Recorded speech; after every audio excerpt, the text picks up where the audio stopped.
Rahabatsika rehetra indray tafahoana eto amin'ny ity fandarana isaky ny zoma tolakandro ity. Fandarana izay mitondra ny lohateny hoe Onoa Pastora.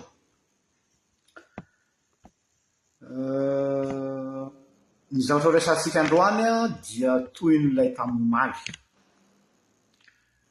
hoe ny fanabeazana no tanomboanjon'ny mpanao politika ary fanontaniana mipetraka ao anatin'izany dia hoe hampianarina na nampianarina ho lasa inona no atao amin'ireto zanakatsika malagasy reto. Rehefa manao politika moa ny olona dia samy miandandra avokoa hitondra izay daholo ny fikendren'ny mpanao politika. Ary anisan'ny argument lazaina foana anatin'ny kabary ny propagandy azahoana ny fon'ny olona dia ny hoe ny tanora no avin'ny firenena. Kanefa dia raha mahita ny fanampitehana izay mahazo azy ireo. Ary tsy akanavaka sy safamiala ny mpanao politika rehetra samy tompon'antoka amin'izany favoazana eo amin'ny lafiny fanabeazana izany tsika rehetra, ny mpitondra rehetra, ny mpanao politika koa. Ka eto ny fampitandremana izay ho atao atsika ray aman-dreny, isika avoaka malagasy amin'ity Onoa Pastora androany ity dia tandremo fa le fihetseham-potsika mangotragotraka tamin'ny zavatra nitranga omaly ny amin'ny baccalauréat reny dia misy amin'ireo mpanao politika ireo izay mikapite an'izay émotion du moment zay dia misurfe amin'izay fihetseham-potsika zay izy dia ino no instrumentaliseny rehefa avy eo hanaovany promesse sy discours politique indray rehefa avy eo. Ka mila mailo tsika vita zay ny émotion fa mila tony tsara mieritreritra ny hoavin'ny taranakitsika rapitso, mandinihy tsara, sokafy tsara ny maso, sokafy ny saina, ary aprimy ny fihetseham-po amin'ny hoavy. Ny maly aloha dia fa zay no izy fa amin'ny hoavy no resantsika eto.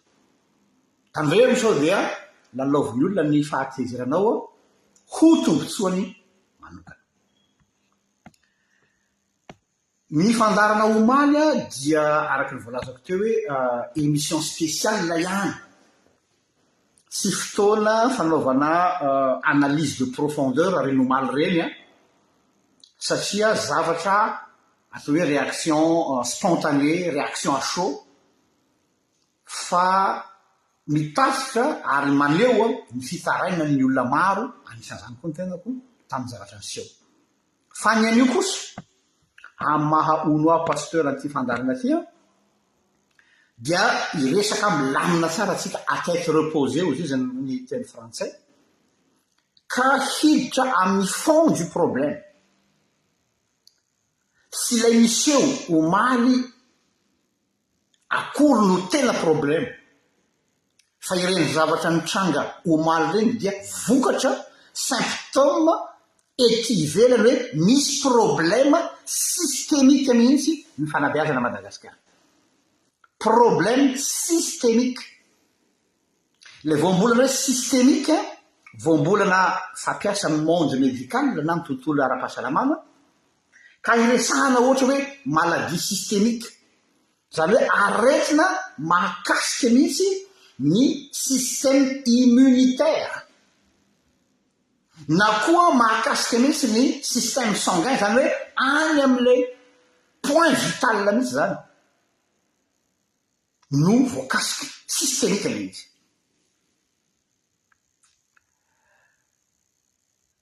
Zany hoe efa tena lalipaka le aretina, tsy zavatra maivamaivana le izy, fa zavatra tena lalipaka. Donc zany raha solution de pommade ety ivelany fotsiny no omena dia manala ny fanaintainana amin'ny fotoana iny fotsiny fa tsy voavahy fotony le aretina ohatrany olo anankiray marary aty rehefa mietsika ny aretinafiny olo dia mipotraky ivelany zany amin'ny alalan'ireny tanora ohatra misy bay dia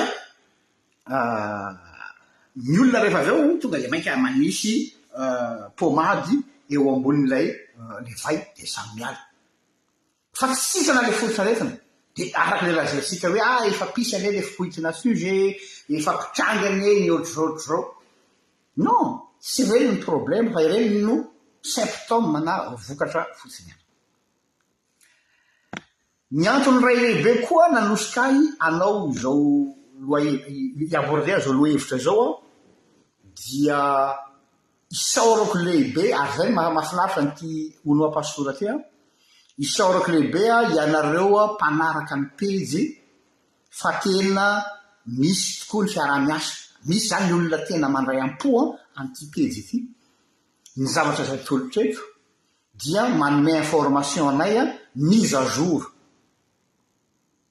resaka zany ny olona manohana ny fandarana amin'ny alalana information zay omeny any za mivérifie koa la information raha marina na tsia ao koa misy manohana misy koa ty fandarana ty isorako be deabe to ary mampitondra tena fisaorana ho anareo zay manohana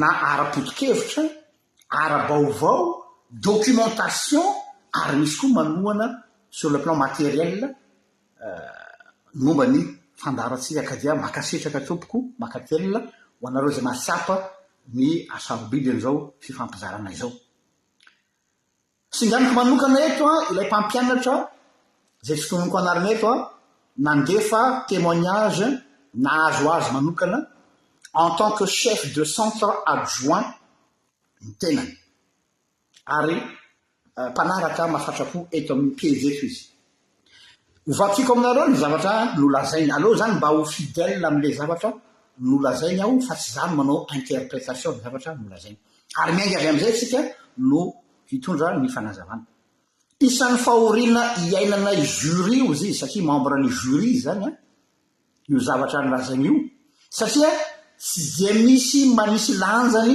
sady tsy misy azonay hitarainana zay natonga azony tsaraina taty zany indrindra moa fa ny mpanao gazety mba mitaraina ny mpanao gazety any zay izy fa tsy raisiny zareo sérieux ny fahataran'ny fandoavana ny vacation anay karama zany izay vola avy amin'ny droit d'inscription fa tsy hoe vola mbola tadiavina ho an'ny mpianatra de telo volana ateorina ny baka vao omena izy izy nanjoanay tateorina moa de efa ho heritona mihitsy vo azo ny vacation izy izy ny an'ny correcteur sy ny any amin'ny conclave ny conclave zany le any amin'ny toerana izay idinao izy ho an'le olona midépouiller an'le sujet zany hoe ina ny sujet voafidy de ina ny sujet eo avoaka de midy any masy zareo mandra-pahatonga ny baka zareo izy izy mahazo ny anjarany avy atrany koa kanefany de mbola reny ny zavatra misy mba tsy kombakomba reny misy fuite de eo no eo izy dia azo ny anjareo fa raha maharaka ny fitarainanay ny mpampianatra amin'ny manaraka ny fitarainanay zao ny mpampianatra izy amin'ny Facebook dia ahita fa ny vacation 2022 no naloha fa ny 2021 mbola tsy naloha groupe ny fampianarana ao amin'ny fanabeazam-pirenena izy zany dia ny vahaolana zay noraisin'izy ireo izy izy zareo mpianatra zany rehefa nahita fa maro reo mpampianatra tsy te ano intsony le miambina zany satria tsy nahazo ny volany de miantsy olona hafa haletsemana ny banga na de tsy olona compétent azy mba azonareo an-tsaina ve zany zavatra zany ka ny ato amin'ny centre iadidiko fotsiny izy centre d'examen iadidiko zao de mpianatra vao afaka baka tamin'ny 2022 mitovitovy taona mpiadina ny 2/3 ny surveillant zany izy zay no satsolany mahazo ny mpanabe asika